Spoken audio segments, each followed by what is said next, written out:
Welcome to TWitWoW, the best wrestling podcast made for wrestling fans by wrestling fans on the web today. I'm John. That's my cohort and commentary, Ashton. And this is TWitWoW in review. What a week it's been in the world of wrestling. We continue to march on to WrestleMania on the WWE side. Earlier this morning, we had Stardom Triangle Derby Finals, first ever Triangle Derby Finals, and what a showing that was. And the undercard was absolutely fantastic. And we've got AEW Revolution tomorrow night. And I know that they've been kind of building that, particularly the main event. Bryan Danielson versus MJF, 60-minute Iron Man match for the world title. We've also got stuff happening in the TNT Championship division. Powerhouse Will Hobbs winning the Face of the Revolution ladder match on Dynamite because that makes sense. How are you feeling about this week in the world of wrestling, brother? I'm feeling decent. I wasn't that into the AEW that happened this week. Really, yeah, I think the reason that I'm feeling decent and not just bad in general is because of how fun Stardom was last night. Honestly, Yeah, I think we'll open with that. What a show yeah, Triangle Derby Finals was. Um, I'll tell you, this is one of those times since I've been kind of locked out in a way of my wrestling Twitter that I actually somewhat missed the space because I would have loved to have seen the reactions across the board, especially to Kid Azumi this morning. Um, because that match was absolutely stellar, and really the pay per view again as a whole. I mean, Hazuki Kamitani delivered, and we know that Mina Shirakawa is going to be challenging Kamitani, hopefully at the Yokohama show. And Shuri, we know, is going to be facing Hashimoto, who continues to just be really one of the more impressive entities. I can already tell you guys right now, Hashimoto is my current revelation of the year this year. It is fair. amazing when you've got somebody that is kind of has her size and presence mixed with her technical acumen. Right. And I even said last night on our reactions that the match with Shuri, that's the first time in a while that I've been hyped for a Shuri match just from the purely competitive, what can they do together standpoint, rather than the, oh man, maybe Shuri will finally lose standpoint, because that, of course, would be Dream Queendom 2. Julia and Shuri, Julia winning the title. And Julia's got problems of her own. But before I get too far ahead of myself, what were some of the standouts for you last night at Triangle Derby Finals? The Azumi Kid match for sure was one of them. Kamitani Hazuki. Those are the two matches that I did put on my match of the year list. So, yeah, those are definitely the biggest highlights. Although I will say, the main event slapped. That was a really fun main event. That was awesome. Yeah. And honestly, if we're talking about just individual performances outside of my two, matches that I've added to my match of the year candidate list, individually, Suzuki, my God, what a night she had last night. Dude, it seems to be one of those things uh, where I see the Joshi community specifically. There is stronger consensus each and every show she's on that Suzuki is special. Yeah, Um, I know that there are some blowhard characters in wrestling, MJF, that say this, but I say this with the utmost sincerity. Suzu really is a generational talent. To be as young as she is and as good as she is, and it's not even just the in ring because you can tell there's like a magnetism to her personality. She, at least as a character, I don't know how she is as a real person. Presumably a sweetheart. That's like how I like to assume most Joshi wrestlers. And they just beat the crap out of each other for money, and then they go and whatever. But she's very confident. She believes in herself. But there also are layers to her. I think we really saw that in the matches with Julia. And again, she's only 20. Like if she changes it up in 5 years, which is what I'm always looking for wrestlers to do, is evolve and grow. But when you've got people as great as Suzuki has proven herself to be, it makes me excited what evolution she's capable of. And I'm already giddy about where she is right now. So no, definitely she's going to be in that GOAT conversation in a few years. There's no doubt in my mind about that. So you're right. As far as individual performers, look, I'll be honest. As far as individual performers, her, Kid, Azumi, and I would say Yukihi were really the standouts for me last night, or again this morning. keep wanting to say last night because how hard we I all mean, it was went. But last night for us. It was before we got yeah, our sleep for the day. yeah, for sure. Because I mean, yeah, Yukihi, even though she's not getting like the chorus of boos, which I have to wonder if that's more of a Julia problem than a Yukihi problem. Um, she's still so good. Like she just knows who Dude, she is, ever inside she and out. she gives off that bitch energy more than anyone I've ever seen in wrestling, I think. And first of all, you're not wrong. Second of all, just to double down on what you said, but in a different way, like what I love about her is it comes so naturally. Yeah. Like even with, and look, I'm gonna say it. I don't want to get in any hot water. I'm not trying to whatever.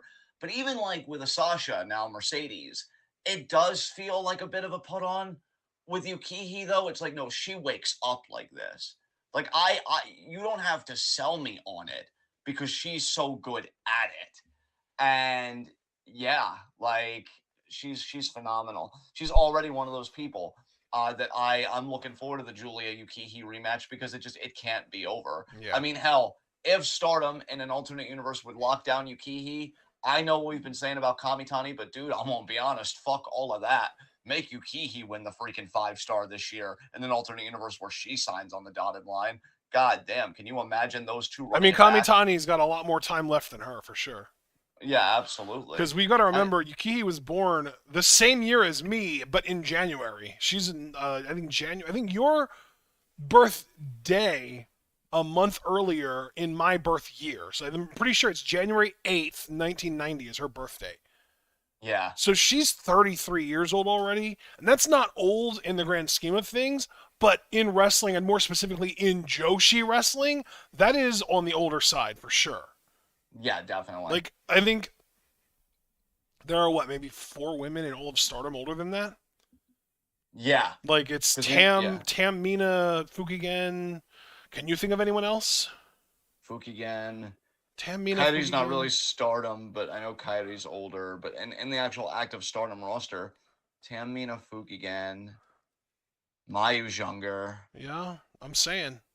And yeah, Yeah. it's not a long list at all. No, Unless we start dipping into like colors. Like colors is a little bit of an older faction. yeah, Or like the yeah, fucking 7-Up. Fuck. Nanae's ancient. yeah. That's true. God, fuck no, Takahashi. Yeah. That was another bright spot of the show was Prominence beating 7 Up. God, that's when I knew we were in for a good show. Yeah. The moment that happened, I'm like, okay, we're safe. Like Yeah, we're in literally, it careful was skies. Suzu hitting like the tequila shot style pinning combination on Yuna and getting the dub. I was like, oh my god, things are looking up. This is great. Yeah, dude, no doubt. So, Stardom had again a tremendous show last night. I'm gonna be curious how many people watch it on Stardom World, how many people actually ordered the pay-per-view. Always rooting for their success. Hello, Kirby. Welcome. Also, welcome, Alex and Abel. Love to see all of you guys for this TWitWoW in review. Um, I'm gonna be honest, dude. When it comes to WWE, the only thing I'm really plugged in on is the Bloodline storyline. Although there is Dude, something if else you I'm want to talk dabbling. WWE real quick, because apparently our chat is really into the idea of talking about it right away. I understand Alex Foster completely because he said SmackDown might be losing him. I totally get it, and I can tell you exactly why. It's because they blew off the most interesting story that they had going way too fucking early, and now what's left is nowhere near as interesting. And so, just to conceptualize for our audience, what you mean is the Sami Zayn bloodline storyline Yeah, that paid off paid off, quote unquote, at well, it Chamber. did. I mean, you And do air quotes, but it really that was the blow off. I mean, yes, for Sammy and Roman, but there's still some residuals now with Sammy and the Usos, and then But you Kevin's heard the also way going to you be in the said bloodline. that, and you're 100% right in saying it that way. That's a residual. That's not the blow off. That's just Yeah, like the aftershock. yeah, yeah. The real So, shit is over with. It's done. The story ended, and that was the most compelling story in the entire wrestling business, arguably. And they decided, oh, let's just get rid of it, get over with it before WrestleMania, so that when we actually get to WrestleMania, we can do what we want to do. if I could just say something here, because I don't want to like overly talk on this point, at least not yet, because I want you to be a part of it. But Foster said something that I feel the need to respond to now. Okay. He said, I don't even think Cody is bad. He's just so much less interesting than all of Roman's other opponents. And again, I think if we're being fair, and I'm not all up in my, turned up feelings and whatever, I think Foster 100% right. Look, Well, I and here's actually my went thing back. about that, right? Yeah. You say you don't even think Cody is bad, and that might just be you saying you don't think Cody is a bad performer. But I do think that the rest of what you said there means that he is bad in the sense that he is a bad choice for Roman's WrestleMania opponent. I mean, here's the thing.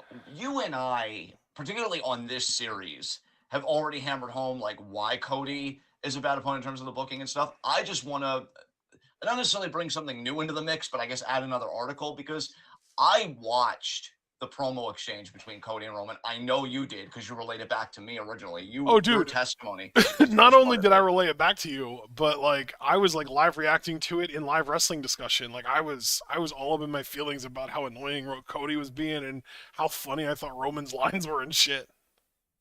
I mean, Dude, I I'm just gonna literally do. even said at 8:13 p.m. So less than 15 minutes into the show, I literally said, and I think this applies here more than anything else, and this even can come right back to what Foster was saying about SmackDown might be losing him. The bloodline is the best thing going in WWE, and now by associating it with Cody, they're ruining it. Yeah, because look, I will say this: having gone back and watched the promo without you there, now the disc with just me and this wrestling, because I'm like, okay, I'm trying to be a bit better about that for this series. Is going back and watching at least some of the main stuff across promotions to talk about, and I'm seeing it, and dude, I just got to be real. It totally different league. When you look how Cody handles a mic and you look at how Roman handles a mic, especially compared to how Roman used to be. Yeah. Oh my God, dude. Like Roman's presence, and I do just emphasize his presence alone before even saying a word. You can tell that this dude is the big man on campus, first of all. And then, Marcus in yes, chat and being savage as hell. He said, Cody, be like, if I don't win, I don't exist. Dude, don't win then. We don't want you. yeah, yeah. Foster, you're making a lot of salient points, and I want to address all of them, but I want to just finish up the Cody point first. Just because, again, this segment was very telling to me. This is why Cody, to me, because look, everything he said about himself, like, oh, I survived Stardust, AEW, was an initial like boom with me, and yeah, I will grant him all of that ground.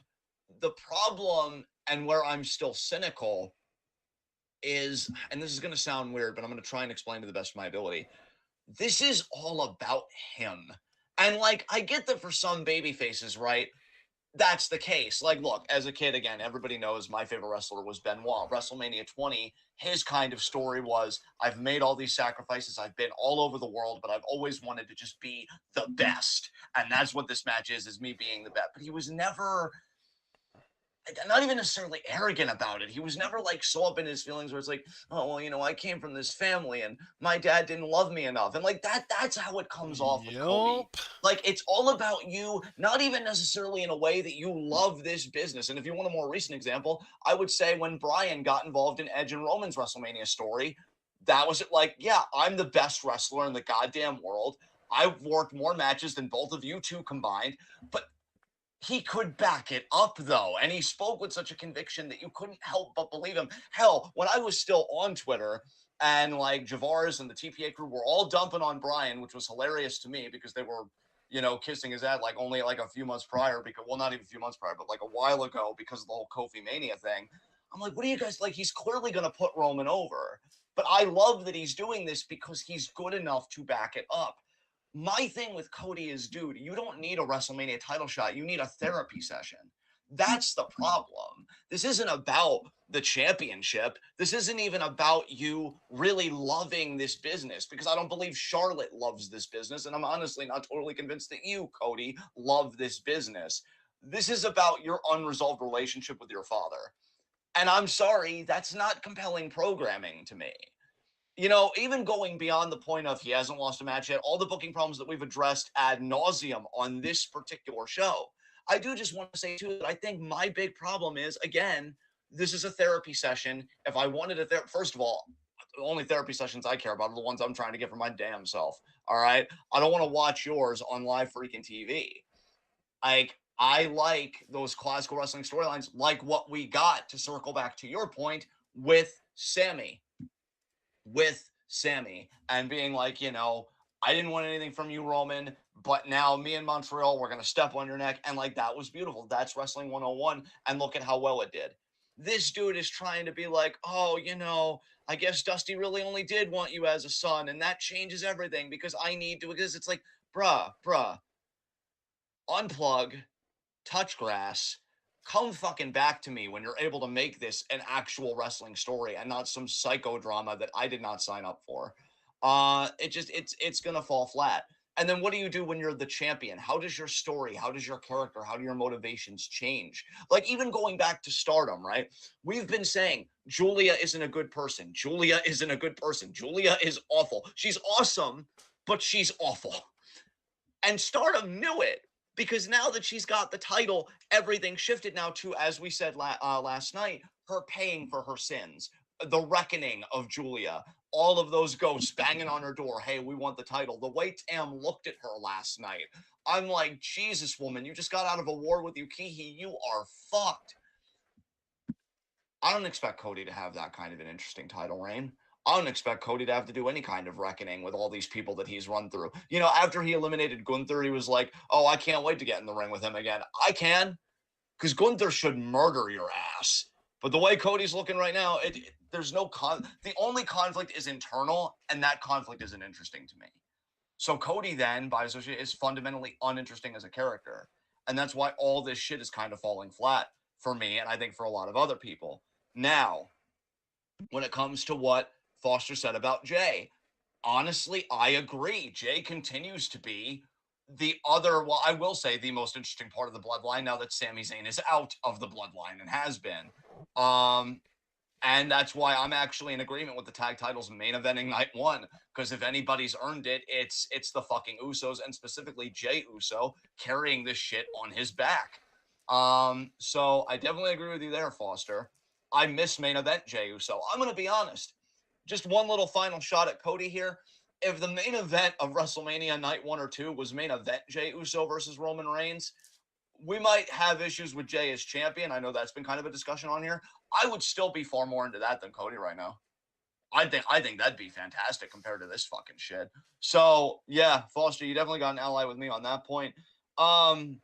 God, dude, that promo from Cody was so bad. Roman was a masterclass, though. I mean, goddamn, the delivery, the cadence, the laying the titles down on the ground, even the Dusty impression, which, like, kudos to Roman for having the balls to do that as a live in-ring segment. Yeah. Because that could have fallen apart so quickly, and he nailed it. And, yeah, like, he had a it was swagger like, about it. Like, it wasn't perfect, but it was good enough that, like, you can't hate on him for it. Yeah. Yeah. Fuck, man. Fuck. Foster, can Roman make fun of more wrestlers' family? Dude, I freaking wish. Because, dude, you know what? No, I'm getting too far ahead of myself because I was about to make a point about the broader WrestleMania card, but I need to slow down. What else on I don't know, Raw or SmackDown? Because was Seth Rollins on Miz TV? Was that this week or was that last week? I know sometimes I do post streams. I think that was this week, right? Wait. I don't remember. Yeah, I have to look it up. Abel said, I also like Sammy a lot more with Bloodline than against Bloodline. Yeah, I definitely feel you on that. What was the date on Monday? 28th or the 27th? I want to say the 28th. No, it was the 27th. 27th on Monday, yeah. And yeah, Foster and Caster Sales confirming that Seth called Logan on it Miz TV this week. So, yeah, we also found out in that segment that Miz is going to be hosting WrestleMania, which honestly, perfect gig for him, given that WrestleMania is in Los Angeles. Honestly, I should have seen that from the get-go. I mean, that was, and obvious isn't always a bad thing. I don't say that negatively. Again, I do think this is the perfect spot for The Miz. I'm sure he'll be a fine host.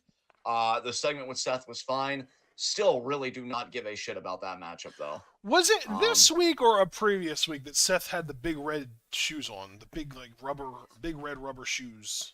Well, now you're losing me there because we're talking attire. I would have no freaking clue. I'm just saying that Foster and Caster corroborated that the Miz TV segment was this week, so I'm inbounds talking about it, which is all I really cared about. Oh, it's a few weeks Um, old. Never mind. yeah, okay.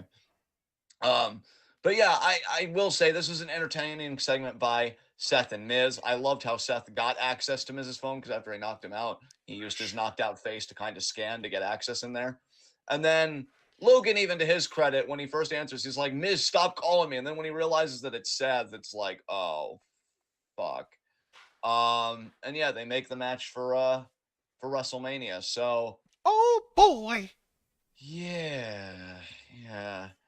I'm really hoping we get Seth Carmelo Hayes next year or some shit, or some promising NXT call up next year. Watch it be Grayson Waller. Bro, Fuck. you spoke it into the universe. Just remember that. I know. I know what I do.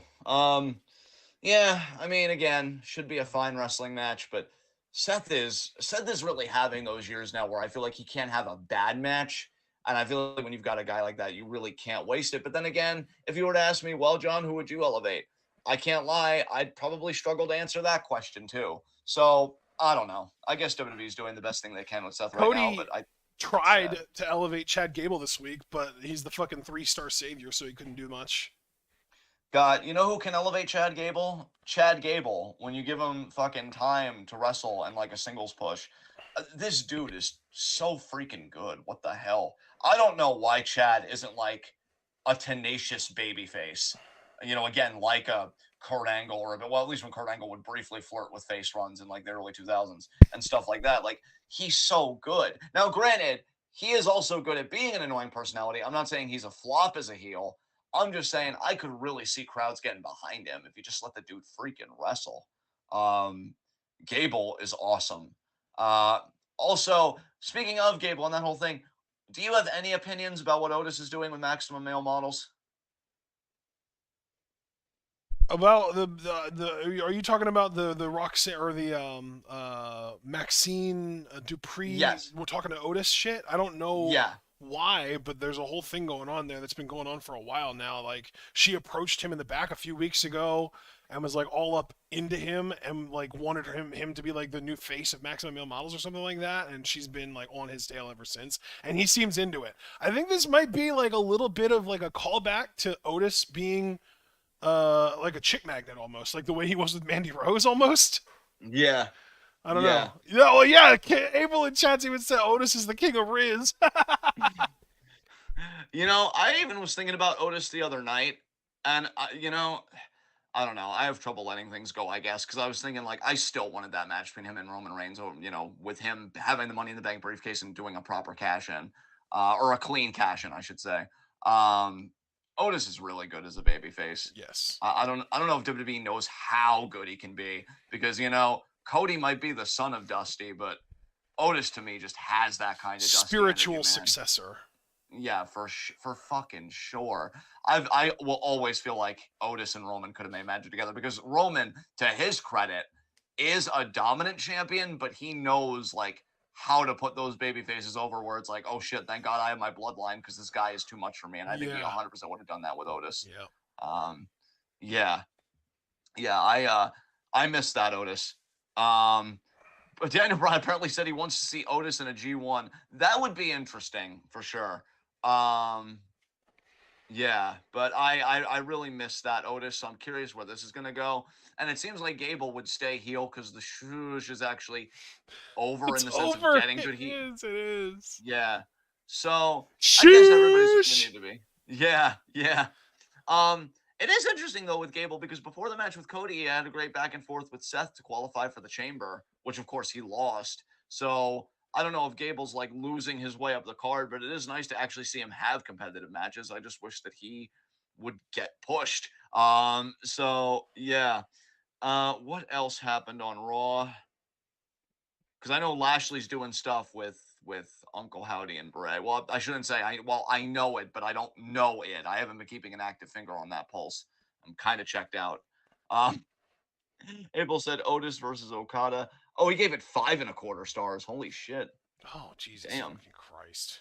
Oh, Abel's adorable. Let him have his fun. Oh, I thought The he was thing. saying that was a Meltzer rating. Oh no, no. Well, no, because remember, Otis versus Okada Oh, has an. I This didn't is just realize it was an Abel's run. Otis thing. I thought it was like Yeah. another recent Okada match, and I was just like, oh, leave it to Meltzer to jerk off to New Japan shit. It was in the Tokyo Dome, therefore it's Meltzer, we know what you're about. Well, you know what Um, though, Otis versus Okada would legitimately be great because Okada's amazing against bigger guys, and Otis, I think Otis is underrated in the ring. Honestly, he's really good. I agree with Otis you. would get I love over him. in Japan, bro. Vader was over as hell in Japan, and Otis is shades of that dude. Yeah, for sure, for sure. No, I complete agreement with you on everything, bro. Um, can't really think. Well, I guess another thing that I did see on Raw, Street Profits lost to Solo and Jimmy. I'm really starting to vibe with that team. I'm really actually starting to vibe with Solo a lot more than I was in his NXT run. Didn't Solo Um, just lose to Sammy last night? No, from what I understood, Solo beat Sammy, but Sammy kind of stood tall in terms of the overall storyline that's happening and the unfolding of that. So, like I in a thought Sammy match, beat him. Okay. from my understanding, I thought Solo beat Sammy in the match, but Sammy kind of stood tall with like post-match stuff. Oh. Um, but Foster said, "I want to see Otis cause Ishii a corpse." I love how much Otis in New Japan is like now this collective headcanon in the TWitWoW universe. That's great. Um, but yeah, I'm Solo's really starting to grow on me, man. Even if like the worst criticism you can give him is he's kind of like an Umaga tribute act with like the hip attack and the Samoan spike. Yeah. I don't mind tribute acts if you do it well, and Yeah. like he does it And well. like, Like, if you pick the right guy to pay tribute to, and like Umaga is the type of wrestler that we've really been missing a lot lately.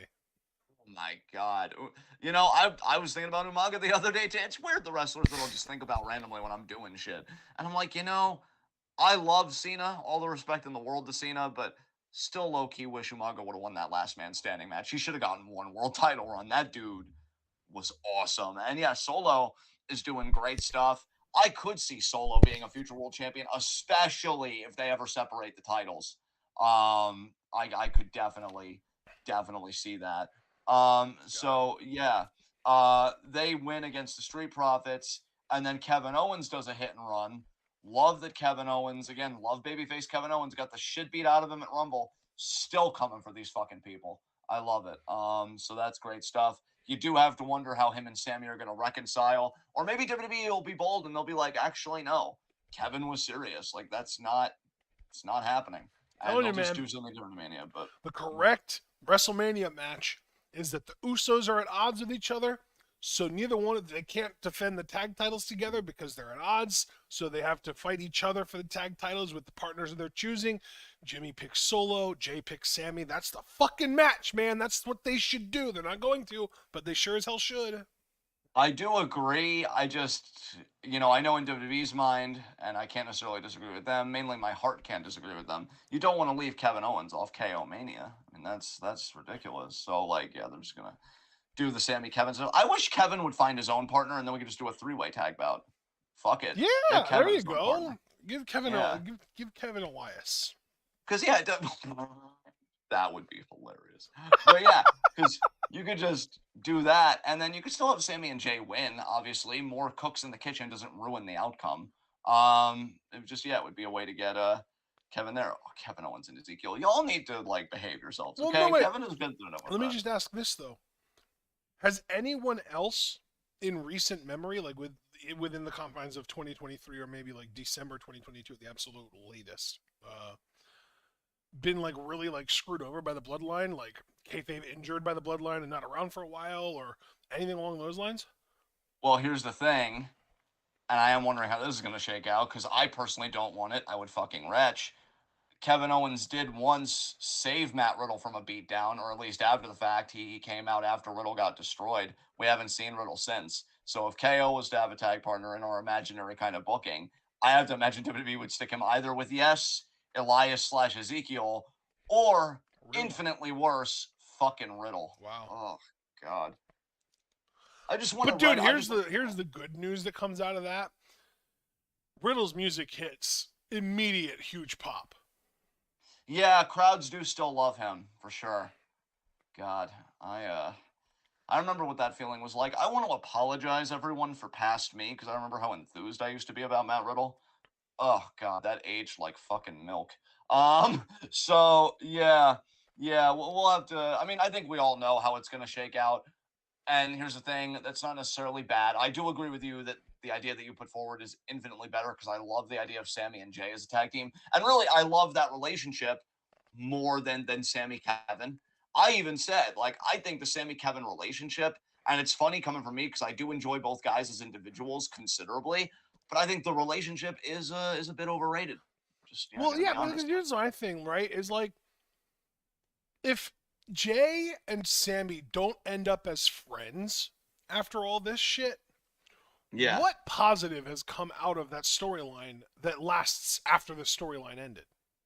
Oh, there's nothing. Just Right? trauma and definitely the greater need for therapy, Yeah, for that's what sure. I'm saying. Like, you want that epic of a storyline to have some kind of long lasting effect. So even if it's as small as, well, Sammy Uso or Sami Zayn and Jey Uso are friends now, that's still a satisfying conclusion in my mind. Yeah. Yeah, for sure. Like, that whole storyline of Sammy being in the bloodline, having to work his ass off to earn Jay's trust, and then turning on Roman specifically, only for Jay to be like, God, Sammy really had me there. I don't know how to handle this. If the conclusion of that story is Sammy and Jay as tag team champions, that's a satisfying conclusion to me. Yeah, I completely agree with you. No argument here, man. I love Sammy Especially and Jay's dynamic. because before it happened, before Sammy betrayed quote unquote Roman, Sammy helped Jay retain those titles on Raw. After he quote unquote betrayed Roman, he looked to Jay and apologized to him. Yeah. Jay was the only one who apologized. Like, I'm sorry, man. And then in the lead up to Chamber, he met Jay in the parking lot, all secluded in his little hoodie like a badass. Yep. And he's like, "Oh, Jay, I just want you to know I acknowledge you." Now, of course, WWE is just gonna like forego all of that because it's like, "Oh, Sammy accidentally speared him, so Jay really knew how he felt," and it's gonna be awful, and I'm gonna groan, and everything's just sucks. All right, so beyond that, God, AEW. Well, AEW wasn't the total pits this week. I do like that they pushed Hobbs in the face of the Revolution ladder match. Yeah, that was. I mean, that was the highlight of the entire show for sure. But then you also got to take into account that the face of the Revolution ladder match happened on an episode of Dynamite.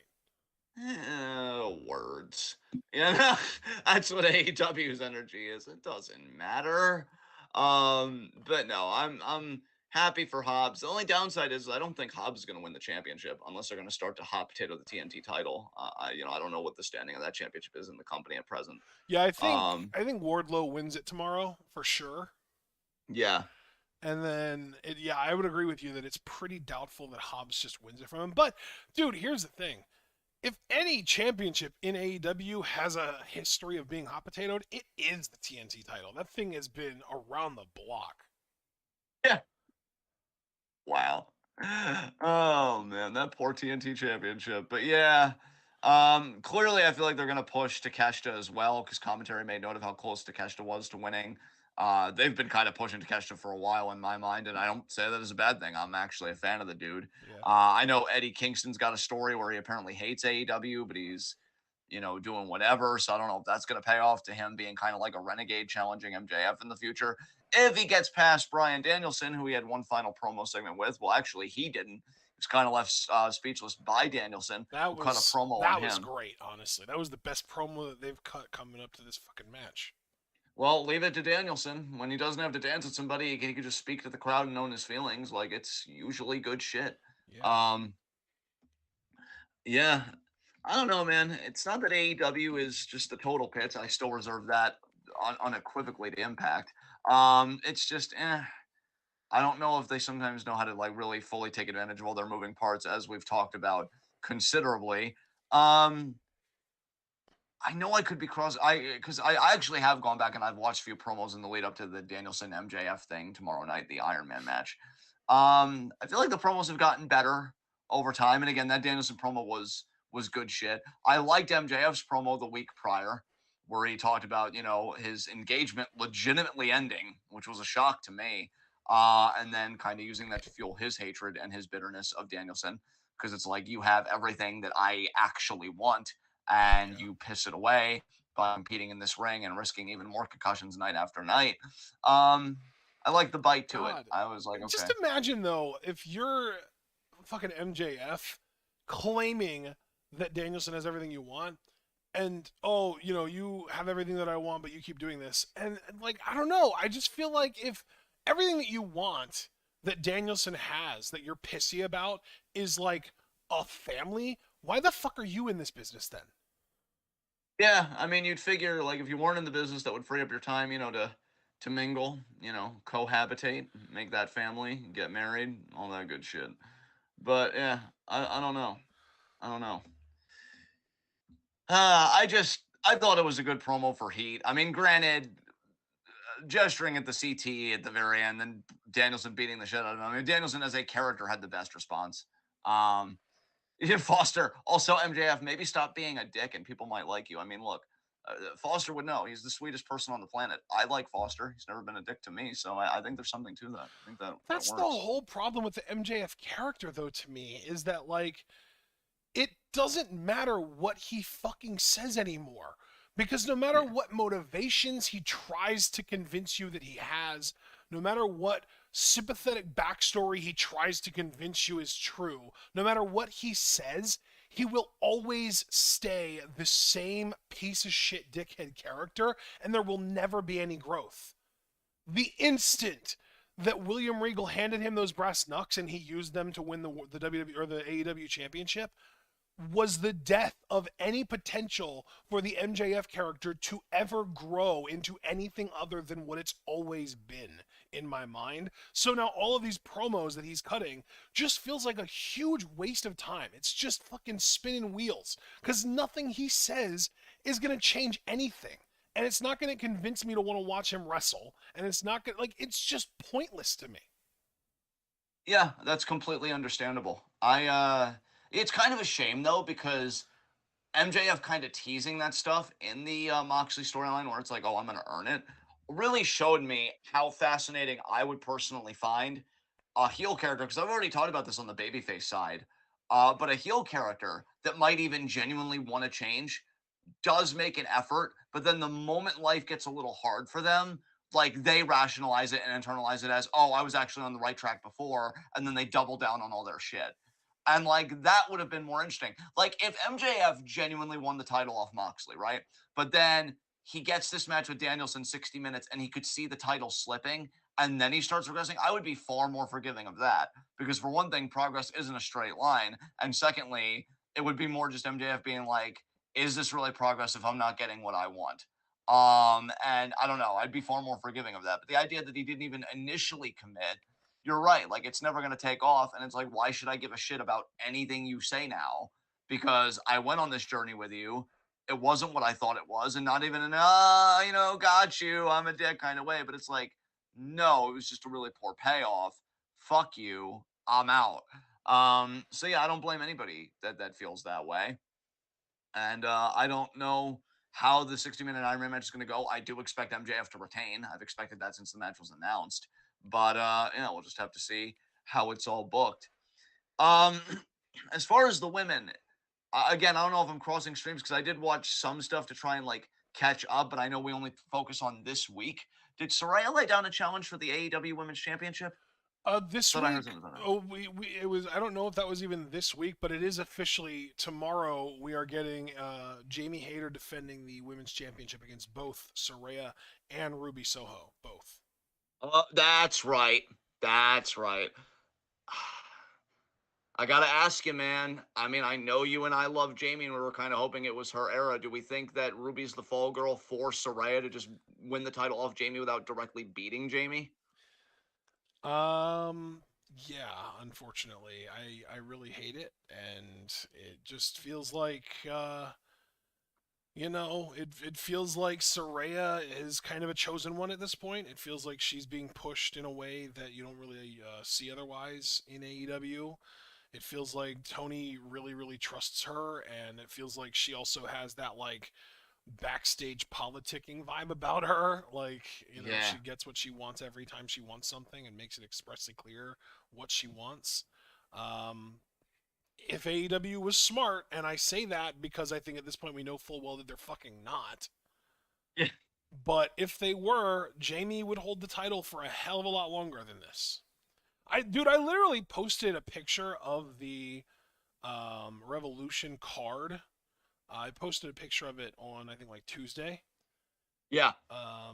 And I said, and I quote, I swear to God, if Jamie loses, I will be so done with this company. No matter who it's to. I love Ruby. It's not her time. Soraya can fuck off. If Jamie loses the title already, I'm done. Yeah, and just to talk about Ruby for just a second, because it's not that I disagree with you. It is Jamie's time right now. I hate that Ruby's so talented and she's still a fucking fall girl. Like, god damn, man, you're really gonna do it? Because that's Well, just the that's the vibe that thing I that get. kind of gets me concerned too, right? Is that like Tony will be like, well, people will be really upset if Soraya wins the title, but we want the title on Soraya. But if we put it on her right now, people will be so pissed off that they might tune out. So why don't we give them something that they can't be angry about? Let's have Ruby win the title, and then she loses it to Soraya next. Ah, damn. And that also sucks for Ruby because she deserves her own story, her Exactly. own road to the championship. I mean, God, I'll say it. I still think Ruby. I thought that would change with her switching companies. I still think she's one of the most underrated women's workers right now, Oh yeah. like by far. Yep. It's kind of crazy actually. And so I feel like the women I like are getting done dirty. And I'll admit, nothing's happened yet. All right, the gun's not even in the room right now. This is just me looking at AEW's history with women, looking at this match, and my brain immediately goes to the worst case scenario, and then the other worst case scenario, being that Ruby gets done kind of dirty, being a fall girl. And yeah, I just think Jamie might really lose this. So I don't know. I don't know because to me, Tony is so basic. He's looking at the idea that Tony Storm and Soraya, they're this unit, they're getting heat. And what better way to really like make them the obstacle? Give them the championship. Because then everybody's going to want to surmount that obstacle because then that means they're the champion. And it's just, I don't know. What he I, doesn't I think, realize yeah. though is that like the top heel spot in AEW in the women's division at least has historically either been Britt or a revolving door. And right now Britt is a face, which also means Tony or Jamie is a face, which also means that the most over babyface in your women's division is probably just your women's champion, which also means that you can have the top heel be a revolving door, and that's just fine. That's almost a good Yeah. thing. Like, you would almost prefer your top heel spot to be a revolving door when the most over woman in your division is your top babyface champion. That's a good thing. Yeah. Yeah. Like, don't ruin this good thing that you have by trying to somehow upgrade by flipping. I don't even know how to describe it. It's just a bad call, in my opinion. Maybe Jamie will retain though. We'll have to see tomorrow night. I have my doubts right now, and I have my misgivings right now. Um, Beyond that, is there anything worth talking about with AEW? Well, why don't I pull up the Revolution card and we can look at that? Oh, goody goody gumdrops. Let's do it. Goody goody gumdrops. You goofball. All right. So we've got Christian Cage versus Jungle Boy Jack Perry in a final burial match, aka a buried alive match. Oh God, please let Christian win that. But I Oh, think I Jungle fully Boy will expect win. Jungle Boy to win. Yeah, that's Yeah, really, really brutal. yeah, yeah. Jungle Boy for the win. uh, Unfortunately. yeah. Jericho versus Starks in a singles match with JAS banned from ringside. Oh, I don't give a fuck. For some reason, I think Jericho's gonna win this, so I'll go Jericho. Yeah, part of me feels like there's just going to be interference on Jericho's behalf. That's just not an official member of the JAS yet, and they will be inaugurated into it within the next week or two. Yeah, I had the exact same thought actually when you said that, Stip. I'm like, oh, that'll be the workaround. Trios titles: Elite versus House of Black. I'm rooting emotionally for House of Black. Dude, this was probably the coolest moment on Dynamite the Elite, you know, the "Carry On My Wayward Son," that music hit, Yeah. and right as they were doing the pose, like it was gonna do, like they were gonna do the shotgun, and the Bucks were doing their muscle poses and shit. The lights went out, and about 30 seconds later, when they came back on, House of Black were standing there posing with the titles, and they were laid out. It was fucking awesome. Amazing. Yeah, House of Black all the fucking way. Yeah. And then we've got Jamie, Soraya, and Ruby. We already talked about that. Moxley versus Hangman in a Texas death match. Personally, I say give it to Hangman. Moxley needs that fucking time off, and Hangman, I think, I'd like to see him challenge MJF next because I fully expect MJF to retain. So, yeah. Joe Wardlow, I think we both agree Wardlow's probably winning that. Yeah. You ready for this tag title match, bro? Oh, Jesus. Oh, wait, is this the four-way? The fucking four-way that's been talked about? Give it to me. The Guns, who are the champions, defending against the Acclaimed, the former champions. The winners of the Battle Royal thing, Jay Lethal and Jeff Jarrett. And the fourth team, another winner of like some kind of Battle Royal, Orange Cassidy and Danhausen. I hate wrestling sometimes. I'm gonna go Lethal Jarrett, honestly. You know, the only reason I'm not signing on to that is because, like, the Guns just did win the titles. It's heel to heel. Like, it's a heel team going to another heel team kind of thing. Yeah. But unironically, Lethal and Jarrett have a way better heat than the Guns. So if I actually had to choose a preference, it would be them. The Guns have go away heat as far as I'm concerned. The Guns have fuck you, go away, you suck at your jobs. The only reason I'm booing you is because I don't want to see you heat. Lethal and Jarrett have actual proper wrestling heat where they're just like, I want to watch you get your ass beat kind of heat. Exactly, yeah, for sure. And then, of course, MJF Danielson 60-minute Iron Man match. So there's that whole thing. I think everyone. MJF's retaining, and then he's going to crow about how, oh, you know, everybody was picking him. I didn't. Fuck you. I knew. I didn't have hope. Another example where we know AEW isn't smart, but if they were, they would have Danielson win. Honestly, yeah. Yeah. Like, just give it to him. Fuck it. So now that covers AEW, we talked about most of the stuff on WWE. I know Santos apparently faced Dominic, and I'm guessing Dominic won because I know Foster. Yeah, I mean, you know, he had that prison edge, I guess. But yeah, that's. I guess we can get to the extracurricular portion. I actually have something to share this week. But before that, did you do any extracurricular viewing outside of like? Yeah, I did actually. I watched an Actress Girls match, and that was Koki, my girl Koki, who finally has her own cage match page. Very happy about that. She was in the first round of the AWG title tournament. She faced Ayano Irie, and it was a pretty decent match. Nothing special. You know, Koki is still very green and still has a lot of work to do, but her look is definitely carrying her a long way because she has like an 11 out of 10 look. But yeah, that's the only extracurricular thing that I watched this week. Amazing. So now I can get turned up, and I'm so glad Foster's still here.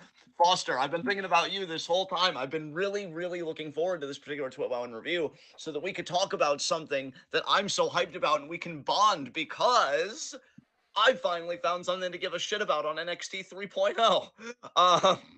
So Chase U, right? Well, kind of. But on a broader note, okay, so let me break this down. Yes, Foster, this is happening right now. I'm not shitting you. He really said so. Yeah. On more broadly to break this down, I was thinking recently as I'm playing WWE 2K22, which I recently uninstalled because fuck that game. But I do have some stories about that as well that I'll tie into that.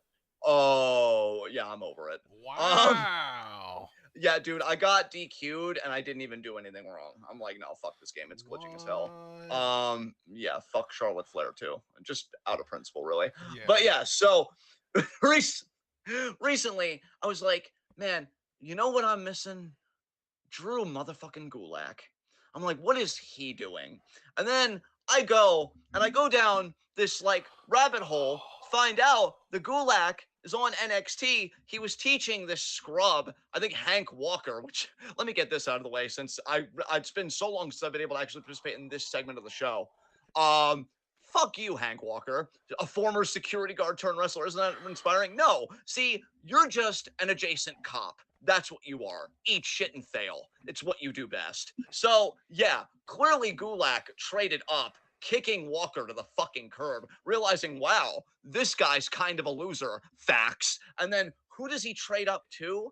The crown jewel of this fucking story, Charlie motherfucking Dempsey, aka William Regal's son. And my fucking God, it is about time that me, yes, me, benefited from nepotism. Somehow, I have been suffering with this shit between Charlotte Flair and now Cody. I can't go 5 seconds without crying over my daddy, Rhodes. And now finally, I see the upside of nepotism. This dude is awesome. I love what an old school bastard he is. So first of all, if we want to talk about things I watched, I'm watching like a lot of Gulak highlights and clips. I've been wanting to get like actual full matches in. Maybe that'll be next week because I want to rewatch some of the Brian program that he did. And thank you again, Brian, for being so goddamn selfless. But beyond that, I was watching a ton. It was funny too because it was one of those nights where I've been trying to get my sleep schedule back in order. And I'm like, oh, fuck, I should be in bed right now, but I'm really curious about this dude.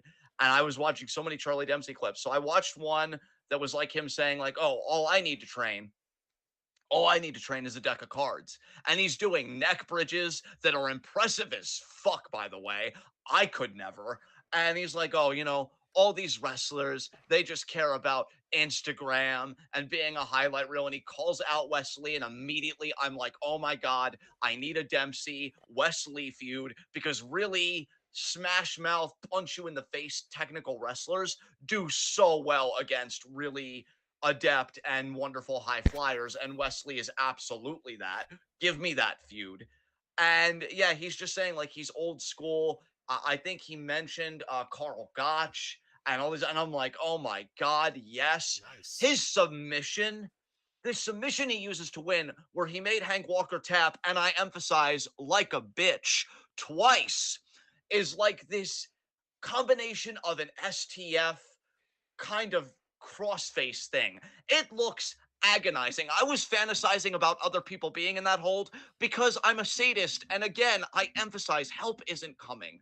Okay, help. This is me. I enjoyed it. I loved it. I profited off of it 100%. And Gulak's just watching, and again he's thinking, man, Walker, you're pitiful. You suck. What were you even guarding when you were a security guard? What the hell? Is this why? Are you why the parking lot was so unsafe? You fucking scrub. And what does he do? He leaves with Charlie Dempsey. And even before that, and this is where Chase U comes in, this is the cherry on top of your sundae, Foster, you beautiful fucking human being who I'm pretty sure actually is in a human costume and is actually a unicorn. Because we know you've stuck by NXT. You're like, guys, it ain't so bad. There are good people on there. And I'm like, Foster, look, I love you, but like, no. But no, actually, the no was to me the whole time, because I saw Charlie Dempsey work with Chase U. I think this was back in January of 2022. Or actually, no, January 2023, December of 2022, around that area. And I got to tell you, man, great fucking segments. And to Andre Chase's credit, and to be fair, we were still saying this when we were tepidly covering NXT. It's very clear the guy's over. It's very clear the gimmick works. But here's the thing, Foster. It has been a while since I checked in, right? So I'm watching this. First of all, I'm watching the clip of Charlie Dempsey working with Andre's students. And he's like, oh, Charlie, it's an exhibition, which, by the way, I know I'm kind of going all over the place. But Gulak did one of those exhibitions that Timothy Thatcher used to do, which, by the way, were some of the best segments that NXT ever did. I fucking love those segments.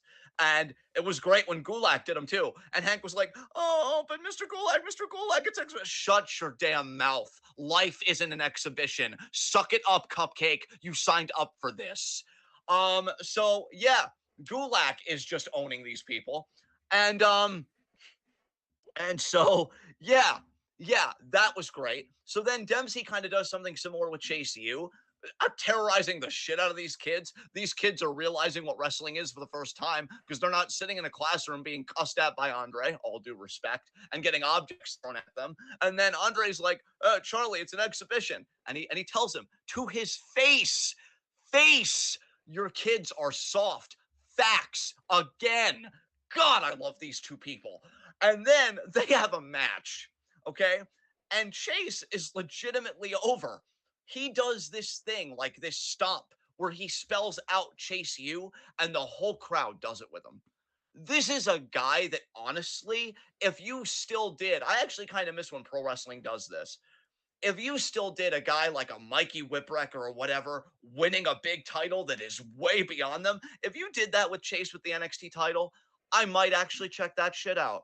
I'm not even kidding. And why I believe he could pull it off, this match he has with Dempsey, which before that I saw the highlights of the match he had with Gulak, and that was also really good. And it showed that Gulak, like, he's clearly a heel and he's trying to teach Hank like the wrong stuff. I mean, I think it's the right stuff, but Hank has a compass or something. So, Chase and Dempsey are having this match. Dempsey at one point takes out Bodie Hayward like at ringside, comes back in, and Andre, to his infinite credit, does a legitimately like convincing pin. It was like this, almost like this Ron Hay type pin, I feel like, but honestly, it was a bit different because it was almost like he had like cross-legged action, and it was in deep. And he gets the 3 count on Dempsey, and I'm like, that right there, that wrestling ability that Andre Chase genuinely has. If you made him that underdog, like, what are you, crazy? You're actually going to be NXT champion, but you did it. He could pull it off. I genuinely believe that. So, yeah, Foster, to put a nice little bow on this, Gulak, Dempsey, and maybe even Chase U are what I'm watching NXT for right now. Because Gulak and Dempsey, I will tell you what I told Ashton, Foster, when we were playing Rocket League together. If Dempsey's as old school as he claims to be as a character, I want him and Gulak to win the tag titles. I want him and Gulak to ride up and down, to shows together. I want Dempsey to keep his mouth shut and listen to Gulak and just drink all that knowledge in because this dude has already been in the business 5 years. I looked at his cage match. He debuted in 2018. He's already, in my mind, really good, but I want him to get better. I wasn't able to get an age on Dempsey. I would have loved to have found that out. And also, little cherry on top of the sundae, when I was playing 2K22, I made Gulak Universal Champion, and I made Roman Reigns tap out in front of his family. And you know what? It felt good. I liked it. So, yeah, that was my extracurricular for the week, which I haven't had, I feel like, in like 3 weeks, maybe even a full month. So there you go. That's what I got up to. Nice. Nice. Yeah. Yeah. Yeah, fucking indeed. So I hope you enjoyed that, Foster, because I really could not wait to tell you the journey I went on, but I wanted the atmosphere to be right, and this just felt like the proper setting. So there you go. I guess now we can get into our next segment. Actually, yeah, it's Q&A because we end with high spot, low shots. So we're gonna open up questions to the audience. You're beautiful, Foster. You and that magnificent fucking face. We're making maple scones together. It's happening. But yeah, we're opening up the forum to questions for this week. So Wow. yes, caster sales immediately without missing a beat. Do you think there's a chance of Miro returning and helping Jericho against Starks? There's always a chance for anything to happen. I wouldn't want that to happen though, because Miro is infinitely superior to Jericho. I don't want him to get Jericho's stink. Do you have any thoughts on this? I'm sorry, I'm slightly overwhelmed. I pretty much feel the same as you. There's a chance, but I hope not. I hope that if Miro's going to come back, it's going to be in something actually interesting and not just Jericho bullshit. Fuck yes. All right. Any other questions? What could happen at Revolution that would completely bring you back? I'm gonna be honest, Foster. I don't know if anything could happen. Maybe Danielson winning the title. I would want to maybe check that out, like what a Danielson Dynamite kind of looks like. But since I don't think that's happening, kind of leaves me like, what do we even do with this? I just feel like I'm personally really checked out with AEW. And Ashton sounds like he might be there if they take the title off Jamie tomorrow. Is that a stretch to say that? Because I mean, I know you did say if That's Jamie not a loses the stretch at title. all. Yeah. So Ashton's close. I'm already there. So we'll see if they push Ashton there tomorrow night. I don't think they will, to be fair to AEW, trying to keep a level head about it. But then again, who fucking knows? So we'll see. What about you, Ashton? We already know that they're keeping you with Jamie. So clearly one answer would be Jamie retaining. But what about completely bringing you back into the fold? Would it just be Danielson winning the title? Danielson winning the title would definitely help. House of Black winning the title would help too. Or winning the titles, I should say, would help too. Let's see. A Shibata appearance would make me happy. That'd be amazing. I don't know where it would be, but it would be cool. Obviously not to help Jericho win. That would be dumb as hell. Let's see. Yeah, I don't really know what else other than that as far as just what they could do on Revolution. I mean, just not having any silly ass, goofy ass, weird fuck finishes would probably contribute at least. Definitely would. It definitely would. Caster Sales also asked, do you still think that Gunther will defend against Drew and Sheamus? I know Drew wants to face Gunther at Mania. Here's what I'm hoping for. I'm hoping that they don't just do it where it's like, oh, Drew and Sheamus, you guys fight each other, and the winner of that'll face Gunther. No, Gunther is such a tank. You need to start putting him against like other really qualified people, but at the same time, like I want to see how Gunther does against the potential onslaught of like a triple threat. So I'm rooting for the triple threat. If it's just Drew Gunther, it'll be a phenomenal singles match. We respect Drew in this house. I still want him to win a world title in front of a fucking crowd. But I also think the work that Sheamus has been putting in, he deserves to be in that picture. And I've even gone as far as to say on past recordings, he deserves to win. So I am hoping for the triple threat, and I'm hoping that Sheamus gets his grand slam. So let's go. Do you think it's just going to be Drew Gunther at Mania since Drew has laid down a challenge apparently, or do you think Sheamus will I find hope that his man Sheamus is involved. I hope it's a three-way. Frankly, I hope that Drew pins Sheamus and we get that feud afterwards so that Gunther can immediately beat Cody for the title after WrestleMania. Yes, Gunther needs to be world champion. If not him, Jay White. If I he's want really Gunther to do to Cody what Lesnar did to Cena back in 2012 SummerSlam. That would be delicious. Yeah. Oh my god. See, this is why I don't dream. It's too beautiful. It's too any other beautiful. All right. Forum's still open for questions, everybody. If you have any other questions about this week in the world of wrestling, on the road to WrestleMania and the very tiny walkway to Revolution, since there's not really that much time left to wait. So, yeah. And said, stop having Mox bleed every time we be helped. I love Mox to death as a promo and everything. He needs help on that, man. Somebody needs to tell him to fucking stop. What the fuck? God, I hate to even bring this up, but it's like he's given up one addiction for another. Is he addicted to bleeding? He might be, dude. I mean, I know you don't like saying it, and I totally get that, but I mean, you're not wrong. Cash for sales. It seems Knight has been getting pops. Thoughts? Well, I mean, sometimes Rock from Wish.com does it for people. So no, but he is right though. He really has. Like he's fucking over, man. He really is. Are they? Well, okay. Here's my serious question. To treat this question with a bit more substantiveness, right? Are they still presenting Knight as a heel though? Kind of, yeah, a little bit. I mean, he's still a dickhead. So it's kind of a conundrum for them, right? Like you're gonna have to do something about that. Like, okay, you know what? Just being fair and like, oh, I'm definitely gonna pick that up later. Just thinking about everything. Sorry, I saw something on Facebook that I'm like, no, that needs to go in my library later. Philosophy brain turned on. But anyway. Wow, that was out of completely nowhere. Yeah, no, I'm like, oh, didn't know somebody did a book about that. So reading's beautiful, kids. I apologize for nothing. So no, I think if Knight's getting pops, you have a decision to make. Like, do you make him still a heel or a babyface? But either way, did they even do an armbar last year or the year before that? No, I don't I feel think like I think that's over. I think it's over too, but if they want to bring it back, just give Knight the armbar, honestly. See how that goes. See the kind of reaction he gets. I mean, dude, literally just last night, fucking Drew McIntyre and Sheamus were in the ring. LA Knight's music hit, and he got a huge pop. See, though, Chad, though, I have to wonder if on some level, dude, he's got the Bobby Roode problem, where it's like you're not over, but like your catchphrases. I don't know. It's weird because like they're even saying like they'll say the catchphrases with him, but then he tells him to shut up. So it's like, and then when Yeah, he like wrestles, he's trying to get heat back. It's just not working very well. yeah, I don't know. Cause like, but then I wonder when the bell rings and he wrestles, are people actually behind him to win? Because that's another thing too. You could just be behind him as a personality, which is still something. I'm not saying that's nothing. I don't know. It's weird. I don't really know what to make of this, honestly. You asked for my thoughts, and that's kind of the problem. Is I don't know what to think about it because you could turn him face, but could he be like a sustainable face? You know, or is he like the Miz, where his comfort zone really is heel?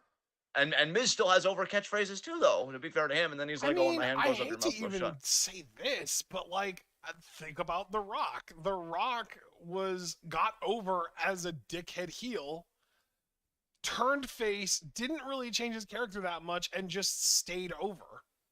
Yeah, Maybe that's the answer here. Maybe the answer is keep LA Knight who he is, have him keep doing the same shit, and just put him against heels. yeah, yeah. Interesting. Interesting. All right. Any other questions? This has been more of a fun, open forum. I like what people are coming out with, and they really are keeping it to like this week in the world of wrestling. Um, okay, how would you end the Ray Dom story? Foster, there would have been a time where I would have been like, oh, Dom has to win, but now I'm thinking Ray at least needs to get the first win, just because it's like the father really disciplining the child, but that doesn't stop the child from acting out. So, oh my god.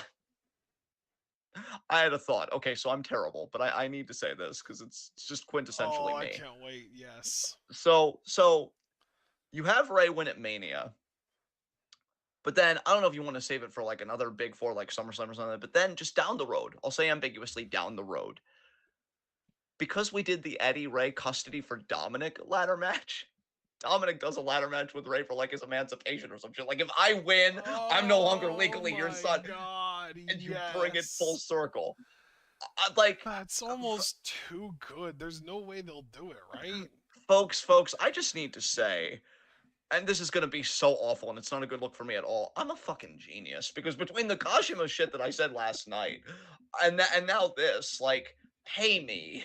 But no, I really do. That would be fucking hilarious if it's like, oh, years ago, the wrong father won, and I'm gonna make it right.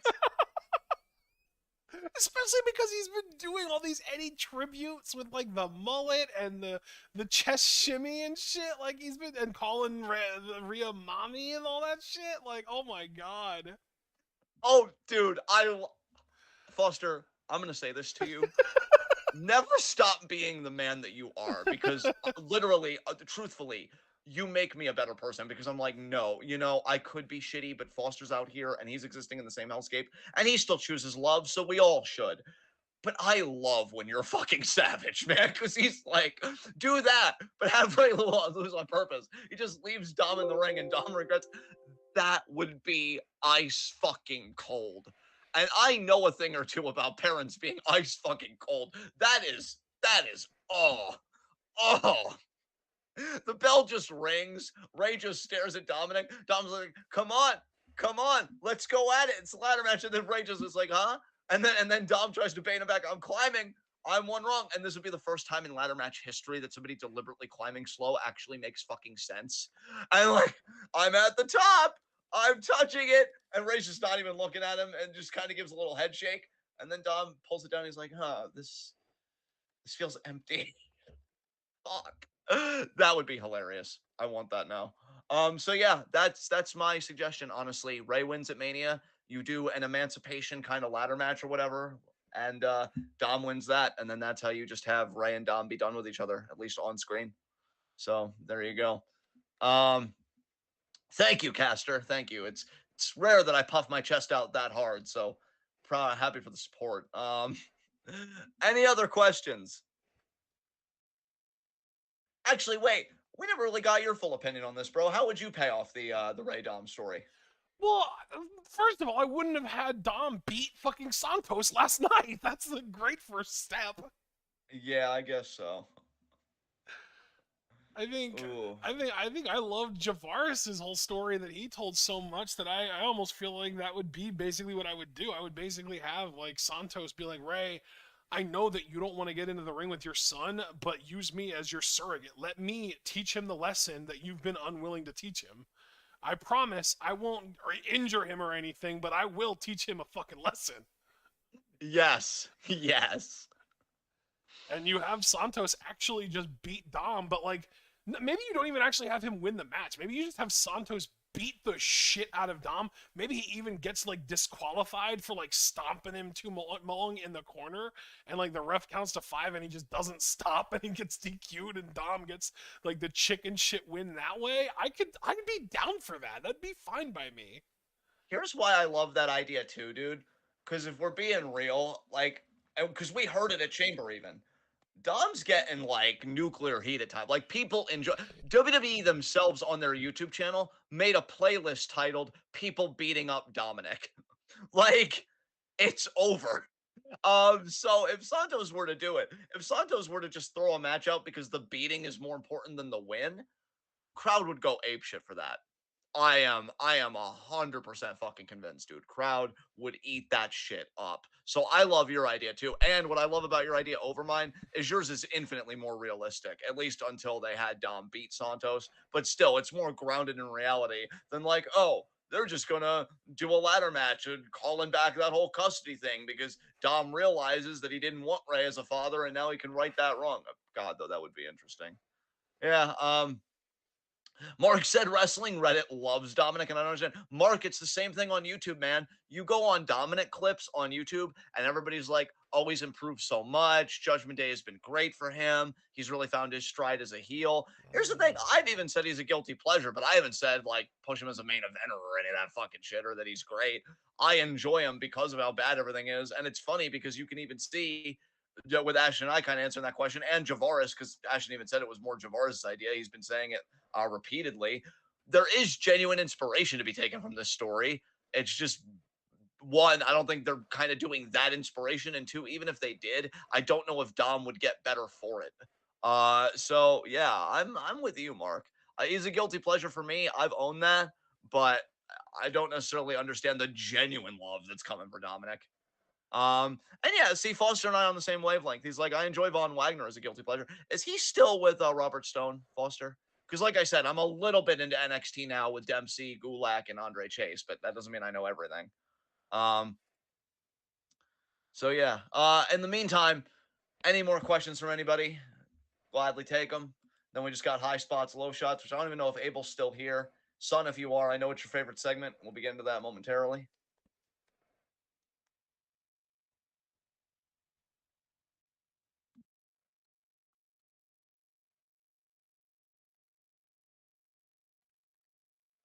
All right. Abel said he's here. Oh, that's wonderful. Yeah. Yes, and well, actually, yeah, because I was kind of stuck on Foster's message, like processing that. He is John, and he hasn't really gotten any better. Oh man, that sucks.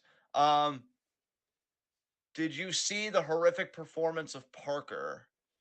Is this an AEW question? Because are you Yeah, being he's part of probably the? talking about Parker Boudreaux. Probably had a match last night on or on Rampage because there's like this whole thing now today of somebody saying that he's not a good wrestler right now, and apparently Boudreaux actually blocked him on Twitter. Yeah. And like people are basically saying like you're not wrong, but that doesn't mean that he won't be good eventually. But he's not good right now, and that's But no, yeah, he's apparently really bad and really sensitive about it. Oh, oh. Yeah, Any other questions? Because yeah, I really Did you see that Brock was allegedly saying his goodbye backstage on Raw? No, did not see that. Hey, I'm just gonna keep saying the same thing I've always said about Brock. That dude is one of the smartest men in the business, and if anybody can get his ear, take full advantage of it. Because that dude lives on a fucking farm, and he doesn't even have to. He does it because he loves it. And you want to talk about generational wealth? I don't think Brock's the type to want to just give his kids money, but like whatever he would do with that money, goddamn, like he was smart about it, and he gets to enjoy the rest of his life being married disabled. He's got a beautiful wife, a beautiful family. You know, like, goddamn, beat Brock Lesnar, people, as much as you can. Beat Brock Lesnar. I know it's not easy, but goddamn. So yeah, if he's saying his goodbye, yeah, goodbye, Brock. Thanks for everything, and go enjoy the farm and your boatloads of freaking money. But I did not see that, Abel. I'm guessing you didn't see it either, bro. No. No. All right. Absolutely not. Uh,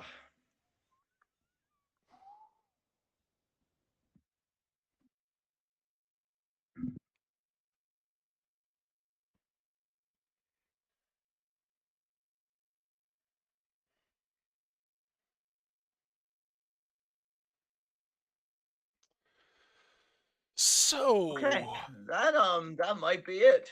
All right. So I think Abel said, "I'll start training now to be my best Brock Lesnar." Abel, see that's the thing though, son. You don't need to be the best Brock Lesnar when you're already the best Abel Herrera, and that's actually it's infinitely fucking superior. better. Yeah, exactly. Like I will take the best Abel Herrera over the best Brock Lesnar. Hell, if I'm being super honest, I'll still take the worst Abel Herrera over the best Brock Lesnar. That's how superior you are. So yeah, don't worry about it. Anyway, Yeah, high the spots. worst Abel Herrera hangs out with bad people. The best Brock Lesnar is still a bad person himself. Yeah, exactly. Exactly. Um, so let's get it. High spots, low shots. Let's do it. Um, my low shot, I'm gonna say, is Julia, because Yukihi is still living in your fucking head rent free. And And now a you have to rough time defend to live. against Tamantha. Not Tam Nakano, Tamantha, because it was Tamantha that came out with that look on her face. I ain't hearing anything different. Did So you see yeah, fucking Kirby, bro? Kirby posted a video earlier, like this morning, basically, of that shot of Julia trying to go up the ramp, and you see the spotlight on Tam, and she's just standing there with that look on her face. yeah, And he edited it though with fucking Patrick Star being like, he was just standing there menacingly. perfection, Yes. perfection. So who's your low shot, bro? My low shot. Let's see. Hmm. I think. This is a tough one. God, this is a really.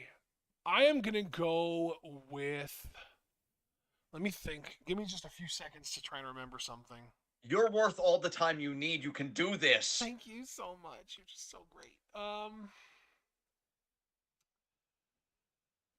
You know what? Can I do an anticipatory low shot? You can do whatever you want. This is your Because goddamn I've show. been Own really that. good at predicting one particular little shit's wins in AEW that he shouldn't win, and that's Jungle Boy. So my anticipatory low shot is Christian, because I just know he's losing that Buried Alive match tomorrow. And because of that, we're probably not going to see him for a while, and that makes me really angry. And he's been doing some of the best work of his career, and he shouldn't lose that, but he's probably going to anyway. Fair enough. I feel your pain for sure. You know what? Um, Actually, Alex Foster with a great point. Damage control is a much more valid low shot this week. Io got pinned by a 47-year-old lady off of her own finisher. Like, oof. do you need a hug right now? I could really use one, honestly. Yeah. I'm gonna tag you. We're gonna do that. But since I just said to you that this is our show, we can do whatever we want. I'm gonna follow my own advice. My honorary high spot is Starlight Kid, because you know what? Sometimes you don't need to win a match to win in the fucking business. As Fair. far as my actual high spot, you know what? I'm gonna go with all of prominence. They won a fucking tournament based around getting the challenge for the artist belts, and they won a tournament and then they retained in the finals. Like, that's insane. That's honestly fucking insane. Bro, they So yeah, really won the semi. They made it to the semifinals first of all. Then they won their semifinals match. And then they decided, oh, you know what? Let's put the artist titles on the line in the finals so that when we win, we won't have to defend the titles again against a team of our choosing. And they just won. They just did it. They called their shot and they fucking did it.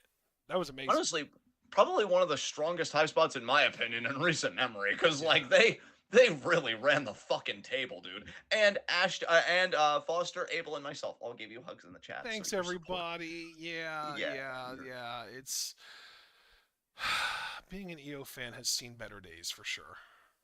we'll get back to the promised land. You'll get back to the prize. I hope you're It's gonna right. be okay.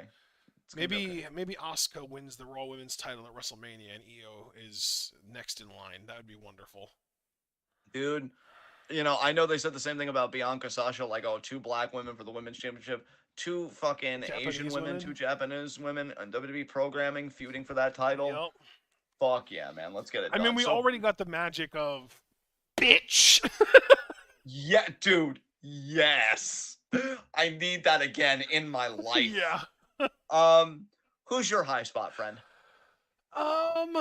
My high spot is going to go to Maya Yukihi. Okay. Because your low shot was Julia, right? That's correct, yes. Why was she your low shot, John?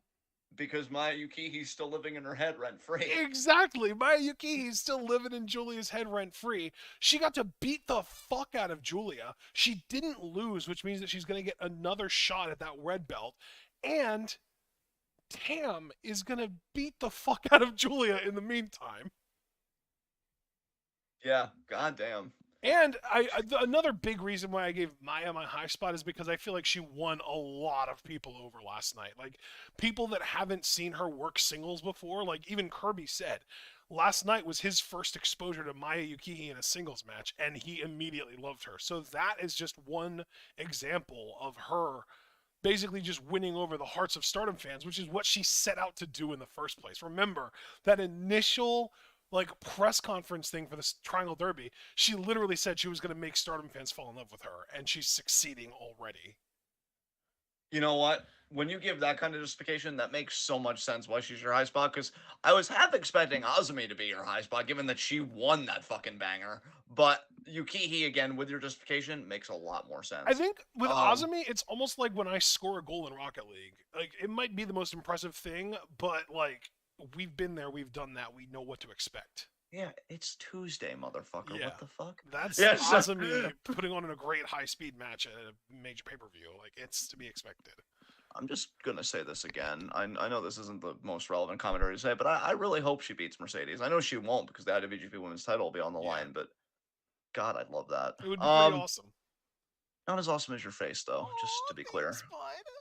Yeah, I'm feeling myself right now. As we outro. So yes, guys, that was high spot, low shots. So we know that was Abel's favorite segment. We did it. It's done. That's TWitWoW in review. We're getting out at a pretty decent time. I'm actually kind of glad for that because my God, my day got blown up. I didn't get to bed till like 9 in the morning last night. So yeah, I got up at like 5:30. So I've only been up a few hours. So yeah, that was TWitWoW in review, the best wrestling podcast made for wrestling fans by wrestling fans on the web today.